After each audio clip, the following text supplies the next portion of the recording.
So on April 27th of this year will be the canonization of Popes John the 23rd and John Paul II. Now it's been 9 years since JP2 died, and so for me it's easy to overlook what a remarkable pontificate he had, and to remember how much of an influence he had even on my own life. One of the things that he did say in his pontificate was that in providence there are no mere coincidences. And he said that on the first anniversary of his mere assassination, May the 13th, 1982, which is the feast of Our Lady of Fatima. And he said it because, he would say that because the assassin who killed him, or nearly killed him, he shot it. So one hand drew the bullet, but another hand guided the bullet. And he said it was Mary's intercession that kept him from dying. He was only millimeters away from death. And so that reminded him, hey, all is a gift, that the Lord is with me, and I have to trust him. And he brought me to this point and has kept me alive. And so the Lord allowed us to have the benefit of such a great individual as John Paul II. Now, I'm also reading a book written by George Weigel called Witness to Hope. And so it's actually, in fact, the second part of that book, which looks upon the last 5 years of John Paul II's pontificate. And so in that book, George Weigel does a kind of a preamble before he gets into the year 2000. And he also notes that for even John Paul II, there are no mere coincidences in divine providence. Now, John Paul II, even when he was a young man, felt a call to, of course, be married, to be a professor, to be an actor, to be a playwright, to do something like that. But what happened in his early life, that the fact that he was an orphan, and so his parents died, his sister died, and his brother died, all by the age of 22, was one part of it. To note the horrors of World War II was another aspect of what was going on in his life. To see his friends die because of the Nazi regime. The sense of the foreboding nature of the Soviets coming in and invading Poland very soon. And for many of us, we would grow embittered, like, God, why are all these bad things happening to me? But for John Paul II, it actually moved him to say, I'm called for something different. It's not my life, it's his life.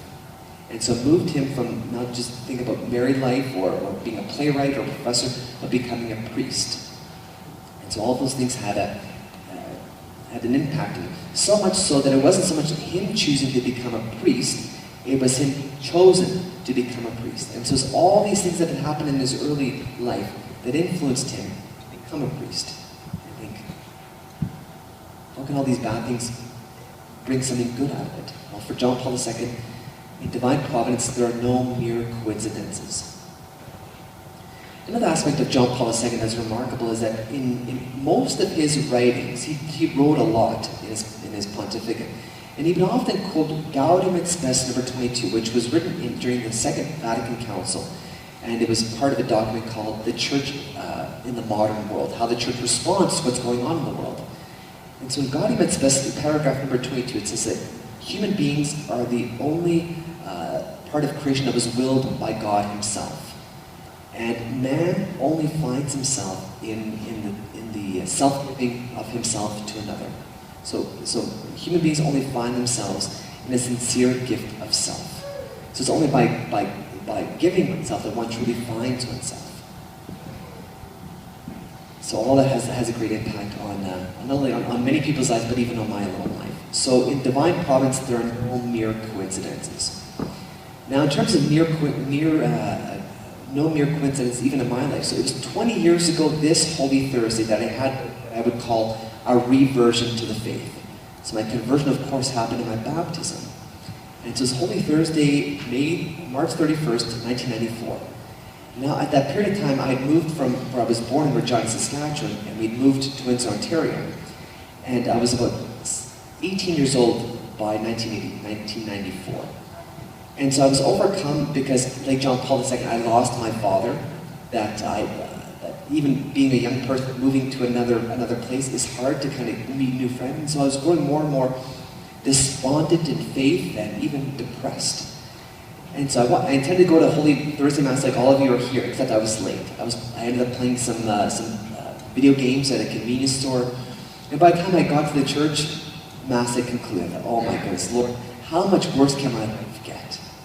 So I thought, well, since I'm in this church, I'm going to plop myself into this pew and just spend a little bit of time here. And it was at that moment that I began to think, man, I've got a lot of things, a lot of burdens, and I can't deal with them. And so I began to kind of look at the things that I had done to others and what others had done to me, all these pains. And I felt this move to me. It's like, John, give it to me. All right, Lord, here's this. I can't handle it anymore, you take it. Here's this, you handle it, I can't take it. Here, take it, take it. And once I burnt myself of almost the millstones of my life, I felt a tremendous sense of peace and joy. It was like I was truly liberated. And so I felt like it was as if my soul was coming out of my body. And then my life changed after that. So that was a moment of reversion. And I mean, the very fact that it happened on Holy Thursday for me is significant, that there are no mere coincidences in divine providence. And so it was kind of a note, hey, something's going on here. And all these things had to happen in order for something else to happen. And Holy Thursday, of course, for us, for all Catholics, it's the great evening of gift.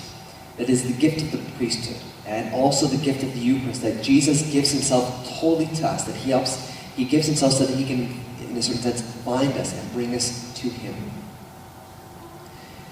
And so again, there are no mere coincidences in life, that we're all called to the sincere gift of self, and it's not easy. And even throughout my own life, even subsequent to that evening, March 31st, 1994, to continue to believe, okay, Lord, you are in charge. I trust in you. Let's keep on going on this journey. And so this night for me, it's even reflected 20 years later, it's like, wow, I could have never imagined what happened in Windsor, Ontario, that would lead me to being here in Chestermere 20 years later. Never. It's all part of providence. And so for me, it's a certain joy tonight. And for some of us here, it's maybe not so much a joy. That for many of us, it could be a struggle. That when we look upon what's going on in our lives, to think, Lord, why is this going on in my life? Why do I have this anxiety? Why do I have this pain? Why is this going on in my life? If you're a good God, why do you allow all these things to happen? Well, just like John Paul was so converted to Jesus, that even in tonight's gospel, that he has someone who's going to betray him, Judas. Peter, he washed his feet, and he's going to deny him. All the other disciples leave him. And yet, Jesus intends to give him his life totally for the others in order to help them find themselves and receive his true gift. And so even in the midst of that turmoil, Jesus knows, okay, it's going to be okay. And for some of us here, maybe tonight we think, boy, it's not going to be okay. I'm struggling. And all the more reason do we have to appreciate the gift of Jesus, who is the one who shows us what it means to find ourselves, is to be that gift of others. And if I look upon my life, and the example of priests who've inspired me to this example of becoming a priest myself, it is because of their example that they gave themselves totally for the sake of another. And that's always modeled on Jesus. And I think each one of us also does that in our own specific ways, that we're all called to be saints. John Paul II will be canonized a saint on April 27th. And so it's a reminder, hey, even though that we're struggling, or we know people who are struggling, it's all part of the divine plan. And I think we have to trust. And instead of growing embittered, like John Paul II could have been, and all the tragedies that he suffered in his life, he saw that as an opportunity to choose Jesus. And so tonight, let us continue to choose Jesus, and to appreciate the gift that he has given us, his body and blood, and then in turn to be a gift for others. Because that's the only way we can truly find ourselves, to offer ourselves as a sincere gift of ourselves to others. And one model of that is very soon I will wash the feet of 12 people. And Jesus does the same thing. That he never sees his life as a call to be served, but to serve and to give his life as a ransom for many. And so I beg you in your prayers to continue to pray for priests, that priests would continue to lay down their lives for the flock entrusted to them. And also to remind ourselves, hey, we're supposed to lay down our lives as well for others. Because that's the only way we'll ever find ourselves, is to be a gift for others. And so as we receive the great gifts of the Eucharist, and to see my example of priesthood as a gift for you, then remind ourselves, hey, whatever state we find ourselves tonight, let's nonetheless see this as part of divine providence, and that there are no mere coincidences.